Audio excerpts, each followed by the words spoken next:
સંસ્કારી નગરી વડોદરાને ટૂંક સમયમાં નવા મેયર અને પદાધિકારીઓ મળવા જઈ રહ્યા છે।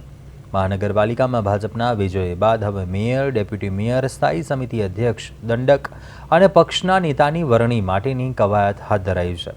આજે વડોદરા ભાજપ કાર્યાલય નમો કમલમ ખાતે પ્રદેશ નિરીક્ષકો દુષ્યંત પંડ્યા, માયાબેન કોડનાણી, પ્રજ્ઞેશ બ્રહ્મભટ્ટની હાજરીમાં સેન્સ પ્રક્રિયા શરૂ થઈ હતી। ચૂંટાયેલા 69 કાઉન્સિલરો તેમજ ધારાસભ્યો અને સાંસદો પાસેથી નિરીક્ષકો દ્વારા વ્યક્તિગત અભિપ્રાય લેવામાં આવ્યો હતો। શિસ્તના ભાગરૂપે સેન્સ પ્રક્રિયા પહેલાં જ તમામ નેતાઓના મોબાઈલ ફોન બહાર મુકાવવામાં આવ્યા હતા અને આગામી દિવસોમાં વડાપ્રધાન નરેન્દ્ર મોદી વડોદરાની મુલાકાતે આવી રહ્યા છે તે પહેલાં જ નવા હોદ્દેદારોના નામ જાહેર થઈ શકે છે।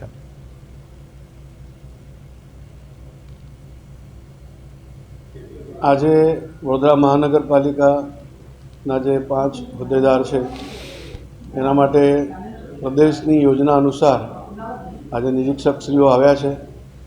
એમાં દુષ્યંતભાઈ પંડ્યા જે પ્રદેશ કારોબારી સભ્ય છે, માયાબેન કોડનાણી પૂર્વ ધારાસભ્ય, પૂર્વ મંત્રી શ્રી ગુજરાત સરકાર, અને પ્રજ્ઞેશભાઈ બ્રહ્મભટ્ટ ઓબીસી મોરચાના પ્રદેશના પૂર્વ મંત્રી એ કર્ણાવતીથી પધાર્યા છે।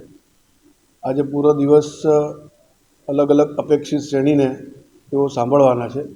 વોર્ડ પ્રમુખ, મહામંત્રી, કાઉન્સિલરશ્રીઓ, પ્રદેશના જે કારોબારી સભ્યો છે, પ્રદેશના હોદ્દેદારો, ધારાસભ્યશ્રી, સાંસદશ્રી અને મહાનગરની સંગઠનની મુખ્ય ટીમ, એવી રીતે બધા લોકોને આ દિવસ દરમિયાન સાંભળવાના છે અને 5 હોદ્દેદારો માટે પછી એમના જે સાંભળ્યા પછી એમના સૂચનો એ કરશે।